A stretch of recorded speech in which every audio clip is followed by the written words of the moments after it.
Download now. CC Learning app. എല്ലാവർക്കും നമസ്കാരം. Welcome to competitive cracker. അപ്പോൾ നിയമം പഠിച്ചവരുടെ കരിയർ ഓപ്പർച്യൂണിറ്റീസ് ഇങ്ങനെ കൂടിക്കൊണ്ടിരിക്കുന്നത് കൊണ്ട് തന്നെ ഒരുപാട് ആളുകൾ കേരള ലോ എൻട്രൻസ് എക്സാമിനേഷൻ ഇപ്പോൾ എഴുതുന്നുണ്ട്. അതോടൊപ്പം തന്നെ എല്ലാവർക്കും ഉള്ളൊരു കോമൺ ഡൗട്ടാണ്, ഇത് എവിടെ നിന്ന് തുടങ്ങണം, എങ്ങനെയാണ് കേരള ലോ എൻട്രൻസ് എക്സാമിന് വേണ്ടി പ്രിപ്പയർ ചെയ്യേണ്ടത്. അപ്പോൾ അതിൻ്റെ ഒരു ഡീറ്റെയിൽഡ് റൂട്ട് മാപ്പ് തയ്യാറാക്കാനാണ് നമ്മൾ ഇന്ന് ഇവിടെ വന്നിരിക്കുന്നത്. അപ്പോൾ നമ്മുടെ കേരള ലോ എൻട്രൻസ് എക്സാമിനേഷൻ എഴുതുന്നത് +2 കഴിഞ്ഞവരും ഡിഗ്രി കഴിഞ്ഞവരുമാണ്. അപ്പം അത് നിങ്ങൾക്ക് എല്ലാവർക്കും അറിയാലോ. +2 കഴിഞ്ഞവര് 5 ഇയർ LLB കോഴ്സും അതുപോലെ ഡിഗ്രി കഴിഞ്ഞവർ 3 ഇയർ LLB കോഴ്സുമാണ് എഴുതുന്നത്. അപ്പോൾ +2 കഴിഞ്ഞവർ എഴുതുന്ന സമയത്ത് LLBയോടൊപ്പം എന്തുണ്ടാവും, ഒരു ഡിഗ്രിയും കൂടി ഉണ്ടാവും. അതൊരു ഇന്റഗ്രേറ്റഡ് കോഴ്സാണ്. ഡിഗ്രി പ്ലസ് LLB ഉള്ളൊരു ഇന്റഗ്രേറ്റഡ് കോഴ്സ് ആയിരിക്കും +2 കഴിഞ്ഞവർ ചെയ്യുന്നത്. അതേസമയം 3 ഇയർ LLB എന്ന് പറയുമ്പോൾ അത് വെറും LLB മാത്രമായിരിക്കും. ഓൾറെഡി ഡിഗ്രി ഉള്ളവരാണ് എന്ത് ചെയ്യുക, നമ്മുടെ 3 ഇയർ LLB എക്സാം എഴുതുന്നത്. അപ്പോൾ ഒരാള് കേരള ലോ എൻട്രൻസ് എക്സാമിനേഷന്റെ ക്വസ്റ്റ്യൻ പേപ്പർ എടുക്കുന്ന സമയത്ത് അല്ലെങ്കിൽ ഇതിന്റെ സബ്ജക്ട്സ് കേൾക്കുമ്പോൾ ഏറ്റവും കൂടുതൽ ആളുകളുടെ പ്രശ്നം എന്താണെന്ന് വെച്ചാൽ, ഇത് എവിടെ നിന്ന് തുടങ്ങണമെന്ന് മനസ്സിലാവുന്നില്ല. കുറേ മാത്സ് കാണുന്നുണ്ട്, കുറേ GK കാണുന്നുണ്ട്, കുറേ ഇംഗ്ലീഷ് കാണുന്നുണ്ട്, ലീഗൽ കാണുന്നുണ്ട്. അപ്പോൾ എന്തൊക്കെയാ സബ്ജക്ട്സ് ഉള്ളത്, ഇത് എവിടെ നിന്നാണ് തുടങ്ങുക? ഇനിയിപ്പോൾ നമ്മൾ സബ്ജക്ട്സ് ഫിഗർ ഔട്ട് ചെയ്ത് കഴിഞ്ഞാൽ തന്നെ ഇത് നമ്മൾ എങ്ങനെ ഇതിനെ ഓരോ സബ്ജക്റ്റിനെ അപ്രോച്ച് ചെയ്യണം എന്നുള്ളൊരു പ്രശ്നമുണ്ട്.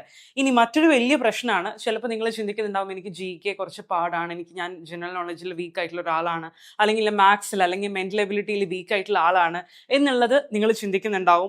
അടുത്തൊരു പ്രശ്നം ഞാൻ പറയാം, ഒരുപാട് റിസോഴ്സസ് ആണ്. നിങ്ങൾ GK പഠിക്കാൻ തുടങ്ങി കഴിഞ്ഞു കഴിഞ്ഞാൽ അതിനൊരു അറ്റവും ഒരു എൻഡിങ്ങും ഇല്ലാത്ത പോലെ റിസോഴ്സസ് ഉണ്ട്. അതുപോലെ തന്നെയാണ് എല്ലാ സബ്ജക്ട്സും.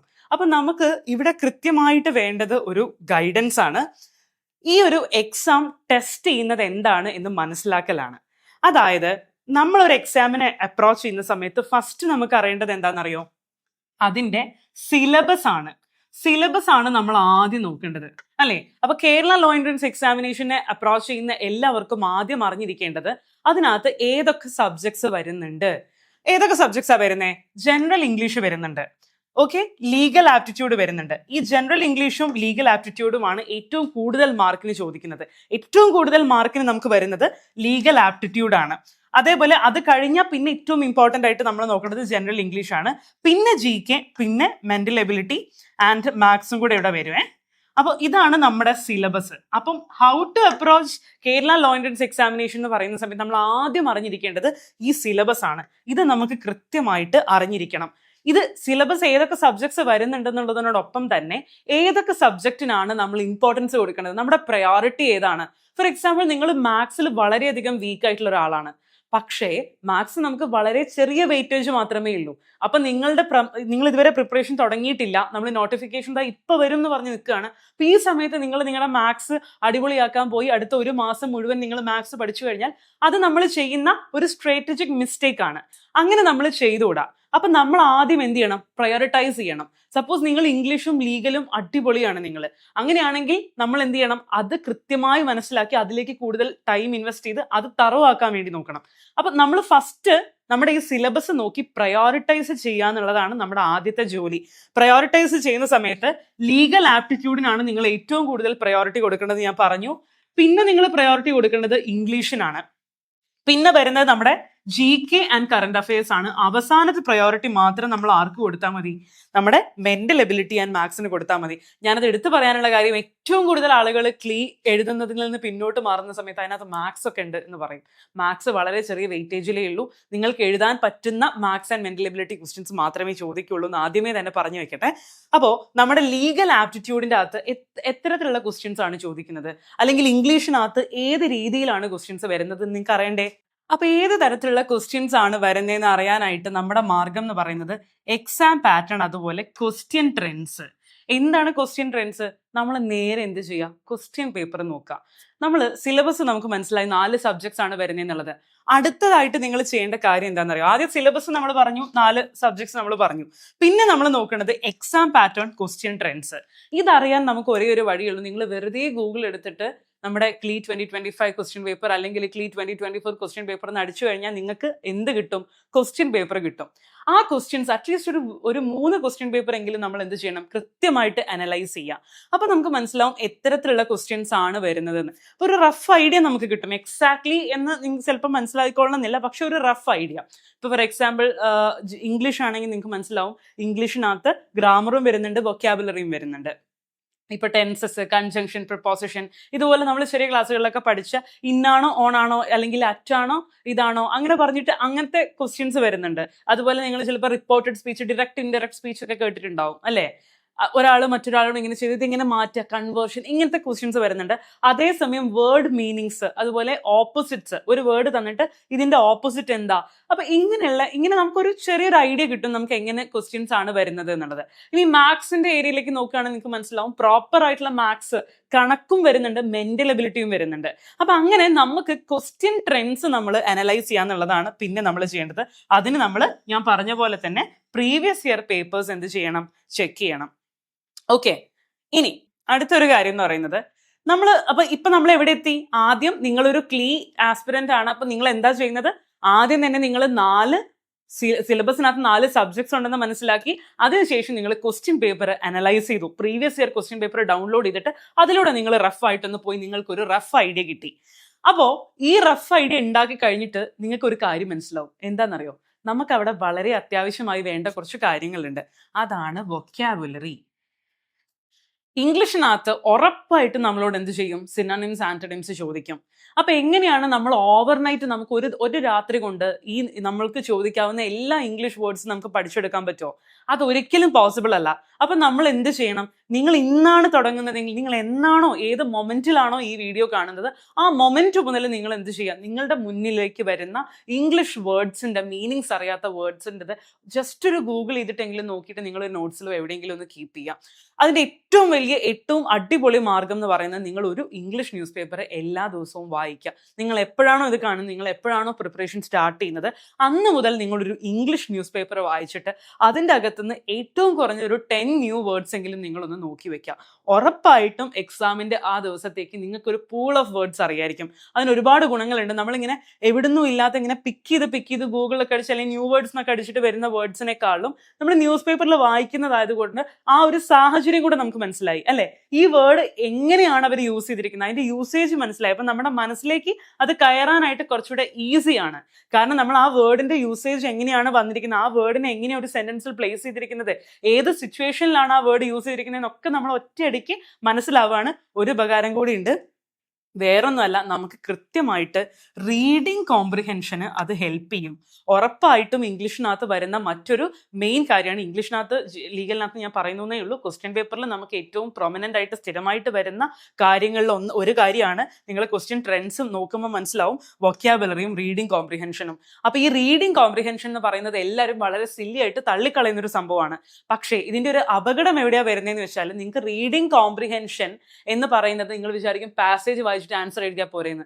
പക്ഷെ നമ്മൾ റീഡ് ചെയ്യാനായിട്ട് ഒരുപാട് സമയം എടുക്കുക എന്ന് പറയുന്നത് നമ്മളെ തന്നെ ഈ ഒരു എക്സാമിൽ കൊല്ലുന്ന ഒരു സംഭവമാണ്. കാരണം എന്താണെന്ന് വെച്ചാൽ, വേറെ ഒരുപാട് നമ്മൾ വിചാരിക്കും ഈ പാസേജ് വായിച്ചാൽ എനിക്ക് ഇത്രയും ആൻസേഴ്സ് എഴുതാം. പക്ഷെ നമ്മൾ ചിലപ്പോൾ ഒരു 5 10 ക്വസ്റ്റ്യൻ എഴുതുന്ന ടൈം ആയിരിക്കും വായിക്കാൻ എടുക്കുന്നത്. കാരണം എന്താ, നമുക്ക് വായിച്ച് ശീലമില്ലെങ്കിലുള്ള കാര്യം കേട്ടോ പറയുന്നത്. സ്ഥിരമായിട്ട് വായിക്കുന്ന ഒരാളാണ് നിങ്ങളെങ്കിൽ നിങ്ങൾക്ക് നല്ല സ്പീഡ് ഉണ്ടാവും, നിങ്ങൾക്ക് കാര്യങ്ങൾ കുറച്ചുകൂടെ സ്പീഡായിട്ട് മനസ്സിലാവും. ഇനി അതല്ല, നിങ്ങൾ അങ്ങനെ സ്ഥിരമായിട്ട് വായിക്കുന്ന ഒരാളല്ലെങ്കിൽ നിങ്ങൾക്ക് എന്ത് ചെയ്യും? ഒരുപാട് ടൈം എടുക്കും. ഒരു 2-3 സെന്റൻസ് അല്ലെങ്കിൽ ഒരു പാസേജ് വായിച്ചിട്ട് അതിന്റെ മീനിങ് മനസ്സിലാക്കി ക്വസ്റ്റ്യൻസ് എഴുതാന്ന് പറയുന്നത് വളരെയധികം ടൈം കൺസ്യൂമിംഗ് ആയിട്ടുള്ള ഒരു പ്രോസസ് ആയിട്ട് മാറും.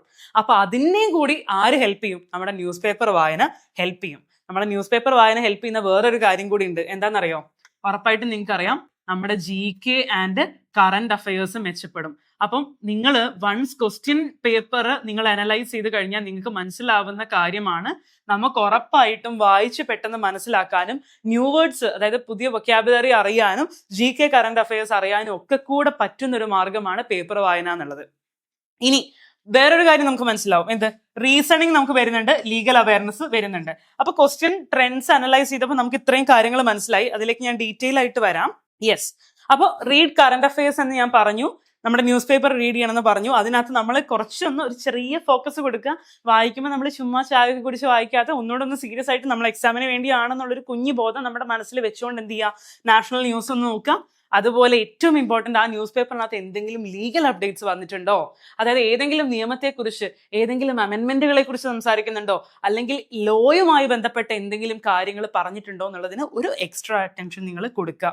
അതുപോലെ എപ്പോഴും ഈ കോമ്പറ്റേറ്റീവ് എക്സാമിൽ എസ്പെഷ്യലി നമ്മുടെ ലോ എൻട്രൻസ് എക്സാമിനകത്തൊക്കെ ചോദിക്കുന്ന കാര്യങ്ങളാണ് അവാർഡ്സും സ്പോർട്സ് പേജസിനകത്ത്. ഇപ്പം റീസെന്റ് ആയിട്ട് ഏതെങ്കിലും ആൾ എന്തെങ്കിലും വിൻ ചെയ്തു എന്നുള്ളത്, അല്ലെങ്കിൽ ഏതെങ്കിലും ട്രോഫി കിട്ടി എന്നുള്ള കാര്യങ്ങൾ, അവാർഡ്സ് കിട്ടി എന്നുള്ള കാര്യങ്ങൾ എപ്പോഴും കോമ്പറ്റേറ്റീവ് എക്സാംസിൽ ചോദിക്കുന്നതാണ്.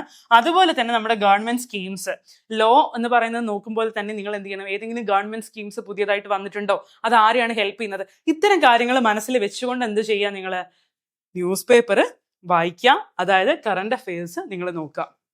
ഓക്കെ, ഇനി അടുത്ത ഒരു കാര്യം എന്ന് പറയുന്നത് പ്രാക്ടീസ് ആണ്. ഇപ്പം ഞാൻ സ്റ്റെപ്പ് 1, സ്റ്റെപ്പ് 2, സ്റ്റെപ്പ് 3, സ്റ്റെപ്പ് 4 പറഞ്ഞപ്പോൾ ആദ്യം പറഞ്ഞു സിലബസ് മനസ്സിലാക്കുക, രണ്ടാമത് പറഞ്ഞു ക്വസ്റ്റ്യൻ പേപ്പർ അനലൈസ് ചെയ്യുക. ക്വസ്റ്റ്യൻ പേപ്പർ അനലൈസ് ചെയ്യുമ്പോൾ നമുക്ക് കുറച്ച് കാര്യങ്ങൾ മനസ്സിലാവും അല്ലെ. ആ കുറച്ച് കാര്യങ്ങൾ മനസ്സിലാവുന്നതിനകത്ത് ലീഗൽ പാർട്ട്, അതുപോലെ ഇംഗ്ലീഷ് പാർട്ട്, അതുപോലെ മാത്സ് പാർട്ട്, GK പാർട്ട്, ഇതിൻ്റെ അകത്തൊക്കെ നമുക്ക് എന്ത് ചെയ്യണം, കൃത്യമായി നമ്മൾ പഠിച്ചാൽ മാത്രം നമുക്ക് എക്സാം എഴുതാൻ പറ്റുന്ന, ആൻസേഴ്സ് എഴുതാൻ പറ്റുന്ന കുറച്ച് ക്വസ്റ്റ്യൻസ് ഉറപ്പായിട്ടും ഉണ്ട്. നമ്മൾ ഈ സ്റ്റെപ്പിൽ, നമ്മുടെ ഈ ഒരു ബിൽഡ് സ്ട്രോങ് ബേസിക്സ് എന്ന് പറയുന്ന ഈ ഒരു സ്റ്റെപ്പിൽ നമ്മൾ പറഞ്ഞത്, നിങ്ങൾ കൃത്യമായ ഒരു കോച്ചിങ് സെന്ററിൽ പോയിട്ട് പഠിക്കുന്നില്ലെങ്കിൽ പോലും നിങ്ങൾക്ക് ന്യൂസ് പേപ്പറിലൂടെയും മറ്റ് കോമൺ നോളജിലൂടെയും കിട്ടാവുന്ന കാര്യങ്ങളെ കുറിച്ചാണ് നമ്മൾ പറഞ്ഞത് അല്ലേ. അതാണ് നമ്മൾ അടുത്ത സ്റ്റെപ്പായിട്ട് പറഞ്ഞത്. അല്ലാതെ നമുക്ക് കൃത്യമായിട്ട്, പ്രത്യേകിച്ച് ലീഗൽ വരുന്ന സമയത്ത് അല്ലെങ്കിൽ ഇംഗ്ലീഷ് വരുന്ന സമയത്തൊക്കെ നിങ്ങൾ ടോട്ടലി ന്യൂ ആയിട്ട് ചിലപ്പോൾ കുറച്ച് കാര്യങ്ങൾ പഠിക്കും. ലീഗലിൻ്റെ അകത്ത് നമ്മൾ ഒരിക്കൽ പോലും, നമ്മൾ +2 വരെ അല്ലെങ്കിൽ ഡിഗ്രി വരെയുള്ള കാലഘട്ടത്തിൽ ലോയുമായിട്ട് ബന്ധപ്പെട്ട ഒരു നിയമങ്ങളും അല്ലെങ്കിൽ ഒന്നും പഠിച്ചിട്ടില്ലാത്ത ആളുകൾ ഒരുപാടുണ്ടാവും. അപ്പൊ നമ്മളെ സംബന്ധിച്ച് നമ്മൾ എന്തായാലും സെപ്പറേറ്റ് ആയിട്ട് എന്ത് ചെയ്യണം, നമ്മൾ കൃത്യമായിട്ട് ഒരു ബുക്ക് വാങ്ങുകയോ കോച്ചിങ്ങിന് പോവുകയോ കൃത്യമായ ഗൈഡൻസ് എടുക്കുകയോ ചെയ്യണം. ഇംഗ്ലീഷിനകത്ത് ഗ്രാമർ പാർട്ട് എന്ന് പറയുന്നത് നമുക്ക് ചിലപ്പോൾ ആരെങ്കിലും പഠിപ്പിച്ചു തന്നാൽ മാത്രം പഠിക്കാൻ പറ്റുന്ന ഒരു കാര്യമായിരിക്കാം, കോൺസെപ്ച്വൽ ആണ്. വൊക്കാബുലറി അങ്ങനെയല്ല. ഞാൻ നിങ്ങളുടെ അടുത്ത് അടുത്ത സ്റ്റെപ്പായിട്ട് വൊക്കാബുലറി നന്നാവാൻ വേണ്ടിയിട്ട് പേപ്പർ വായിക്കാൻ പറഞ്ഞു. അത് നിങ്ങൾക്ക് സെൽഫായിട്ട് ചെയ്യാൻ പറ്റുന്ന ഒരു കാര്യമാണ്. നമ്മൾ സ്റ്റെപ്പിൽ ആദ്യം പറഞ്ഞു പോകുന്നത് സെൽഫായിട്ട് നിങ്ങൾക്ക് എന്ത് ചെയ്യാന്നുള്ളതാണ്. ഈ നമ്മൾ പഠിച്ച് തന്നെ മാർക്ക് വാങ്ങേണ്ട അല്ലെങ്കിൽ മനസ്സിലാക്കേണ്ട വേറെ കുറച്ച് കാര്യങ്ങളുണ്ട് എന്നൊന്ന് ഓർമ്മിപ്പിച്ചതാണ്. ഓക്കെ, അപ്പൊ ഈ അടുത്ത സ്റ്റെപ്പിലേക്ക് നമുക്ക് പോവാം. Practice daily. അതായത് നിങ്ങൾ പഠിച്ചു, നിങ്ങൾ ഈ പറയുന്ന എക്സാമിന്റെ സിലബസ് കാര്യങ്ങളൊക്കെ നിങ്ങൾ കവർ ചെയ്തു.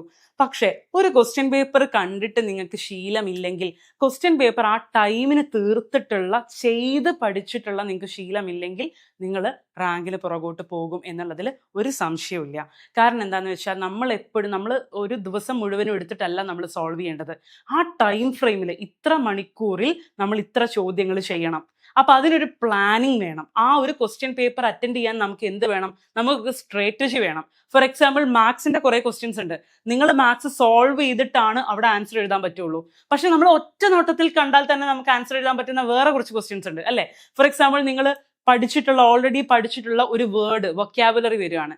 അതിന്റെ ആ ഇംഗ്ലീഷ് വേർഡ് ക്വസ്റ്റ്യൻ പേപ്പറിൽ കാണുന്ന മൊമെന്റിൽ നമുക്കറിയാം, നമുക്ക് ഒരു സെക്കൻഡ് മതി. എന്തിന്?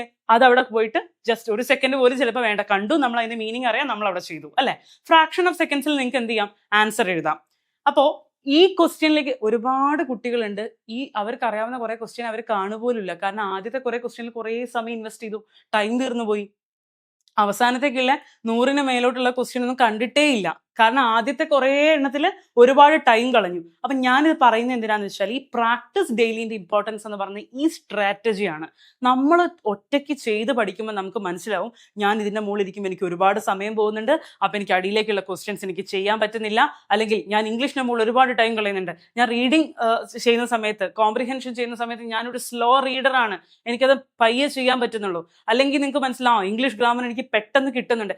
ഇത് നമ്മൾ മനസ്സിലാക്കാന്ന് പറയുന്നത് ഇത് ഇൻഡിവിജ്വൽ ആണ്. ഒരിക്കലും നിങ്ങൾക്ക് ഒരു കോച്ചിങ് സെന്ററിനോ അല്ലെങ്കിൽ ഒരാൾക്കോ നിങ്ങൾക്ക് പറഞ്ഞ് മനസ്സിലാക്കി തരാൻ പറ്റാത്ത കാര്യമാണ് ഈ പറയുന്നത്. ഇത് നിങ്ങൾ സെൽഫായിട്ട് ചെയ്യേണ്ടതാണ്. അപ്പോൾ ഇതും നമ്മളൊരു കോച്ചിങ്ങിനോ അല്ലെങ്കിൽ നമ്മളൊരു ബുക്സിലോ പോയിട്ട് കൃത്യമായിട്ട് കോൺസെപ്ച്വൽ അണ്ടർസ്റ്റാൻഡിങ്ങും ഒരുമിച്ച് വരുമ്പോഴാണ് നമ്മൾ ഏറ്റവും ഉയർന്ന റാങ്കിലേക്ക് എത്തുന്നത്. അപ്പോൾ പ്രാക്ടീസ് ഡെയിലി എന്ന് പറയുന്നതിൻ്റെ കൂടെയുള്ള വളരെ ഇമ്പോർട്ടൻ്റ് ആയിട്ടുള്ള ഒരു പോർഷനാണ് റിവിഷൻ. നമ്മൾ ഓരോ ദിവസവും പഠിക്കുന്ന സംഭവം കൃത്യമായിട്ട് നിങ്ങൾ റിവിഷൻ ചെയ്യുക, അതിന് MCQs അറ്റംപ്റ്റ് ചെയ്യുക, മാക്സിമം പറ്റാവുന്ന അത്രയും മോക്ക് ടെസ്റ്റുകൾ നിങ്ങൾ ചെയ്യാം, പറ്റാവുന്നത്രയും പ്രീവിയസ് ഇയർ ക്വസ്റ്റ്യൻ പേപ്പേഴ്സ് നിങ്ങൾ അനലൈസ് ചെയ്യുക. ഞാൻ നേരത്തെ പറഞ്ഞ പോലെ തന്നെ ടൈംഡ് പ്രാക്ടീസ്. ഇംഗ്ലീഷിൽ എക്സ്പേർട്ടാണ്, മാത്സിൽ എക്സ്പേർട്ടാണ്, ലീഗൽ എക്സ്പേർട്ടാണ്, പക്ഷെ കൃത്യസമയത്ത് നിങ്ങൾക്ക് ചെയ്യാൻ അറിയില്ല, അല്ലെങ്കിൽ ആ സ്ട്രാറ്റജി അനുസരിച്ച് നമുക്ക് ഒരു ക്വസ്റ്റ്യൻ 1 മിനിറ്റ് പോലും ഇല്ലാതെ നമ്മൾ ചെയ്ത് എത്തണമെങ്കിൽ അവിടെ നമ്മൾ എന്ത് വേണം? നമുക്കൊരു ട്രിക്ക് വേണം, നമ്മൾ കൃത്യമായിട്ട് പ്ലാനിങ് വേണം. നമുക്ക് എല്ലാ ക്വസ്റ്റ്യനും അറിഞ്ഞതുകൊണ്ട് മാത്രം കാര്യമില്ല.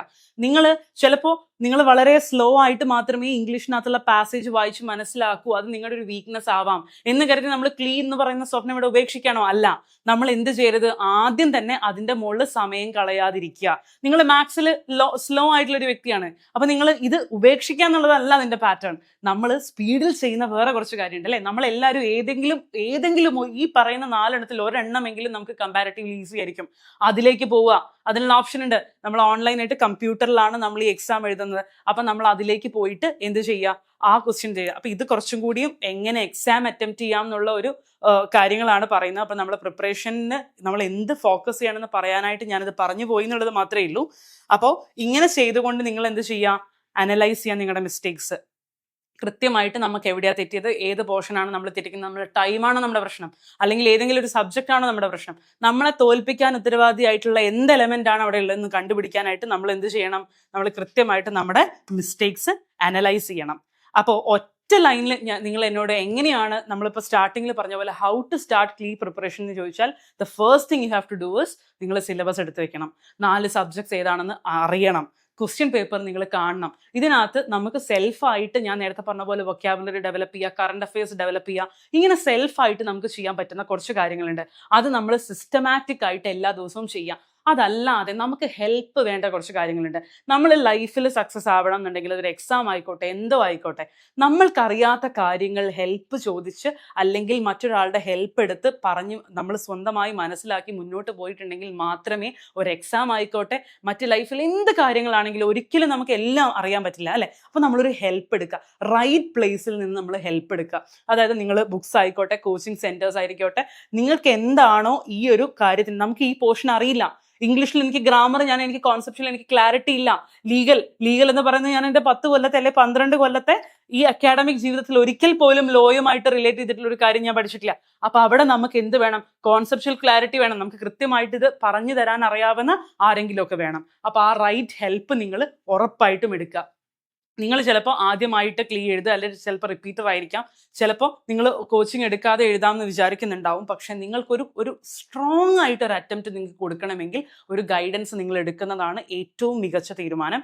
അതിൻ്റെ റീസൺ വേറൊന്നുമല്ല, എസ്പെഷ്യലി നിങ്ങൾ ഈ പറയുന്ന ലോയുമായിട്ട് ഒരു ബന്ധവും ഇല്ലാത്ത ബാക്ക്ഗ്രൗണ്ടിൽ നിന്ന് +2 എന്ന് പറയുന്ന +2 വരെ നമ്മൾ ഒരിക്കൽ പോലും ഡീപ്പായിട്ടൊരു ലോയിനകത്തുള്ള ഒരു സെക്ഷനോ അല്ലെങ്കിൽ ഒരു നിയമത്തിൻ്റെ ഒരു ആസ്പെക്റ്റോ നമ്മൾ പഠിക്കുന്നില്ല.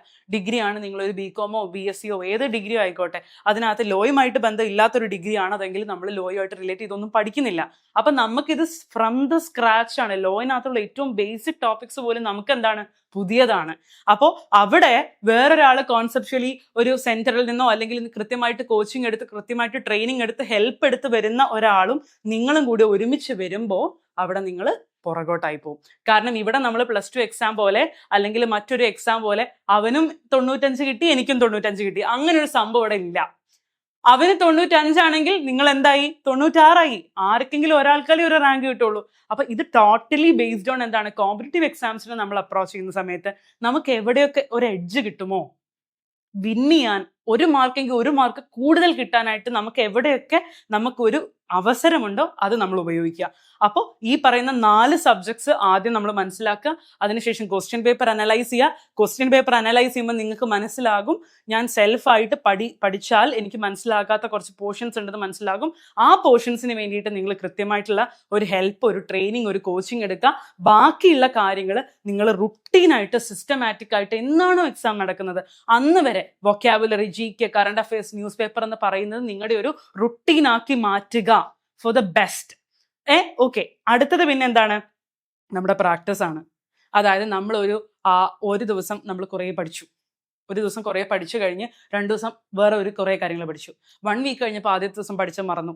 ഈ ഒരു സംഭവമാണ് നമ്മളെല്ലാവരെയും, അതായത് നമ്മളിപ്പോൾ ഒരു കോമ്പറ്റേറ്റീവ് എക്സാം ഉണ്ടെങ്കിൽ അതിനകത്ത് ഒരാൾ ഈ പറയുന്ന ഓരോ ദിവസം പഠിച്ച ആളത് മറന്നു, 2ാമത്തെ ദിവസം പുതിയത് പഠിച്ചു മറന്നു. ഇയാളെക്കാൾ എത്രയോ മടങ്ങ് ഓർമ്മയും ഈ കോൺസെപ്റ്റുവൽ ക്ലാരിറ്റിയും ആർക്കുണ്ടാവും? എല്ലാ ദിവസവും അല്ലെങ്കിൽ 2 ദിവസം കൂടുമ്പോൾ റിവിഷൻ ചെയ്യുന്ന ഒരാളെ സംബന്ധിച്ചുണ്ടാവും. അപ്പം നമ്മൾ പഠിക്കുക എന്നുള്ളതിനോടൊപ്പം തന്നെ അതിനോടൊപ്പം തന്നെ ഇമ്പോർട്ടൻസ് ഉള്ള കാര്യമാണ് നമ്മൾ റിവിഷൻ ചെയ്യുക എന്നുള്ളത്.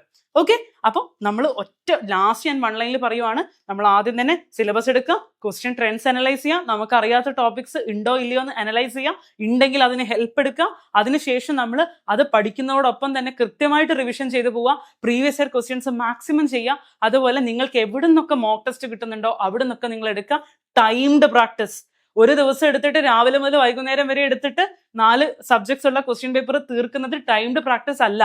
അതെന്താണ്? നമ്മൾക്ക് ഒരിക്കലും എന്ത് ചെയ്യില്ല, അല്ലെങ്കിൽ നമ്മുടെ എൻട്രൻസ് കമ്മീഷണർ നമുക്ക് കാലാകാലം എക്സാം എഴുതാൻ തരില്ല. ഇത്ര മണിക്കൂറിനുള്ളിൽ ഇത്ര ക്വസ്റ്റ്യൻസ് നമ്മൾ ചെയ്യാം.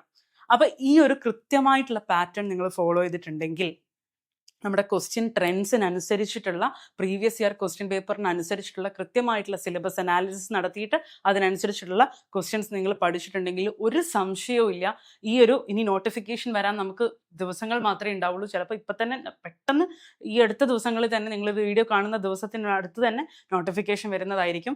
ആ ഒരു ചെറിയ കാലയളവിൽ തന്നെ നിങ്ങൾക്ക് ചെയ്യാൻ പറ്റും, കൃത്യമായിട്ടുള്ള സ്ട്രാറ്റജിയും പ്രാക്ടീസും ഉണ്ടെങ്കിൽ.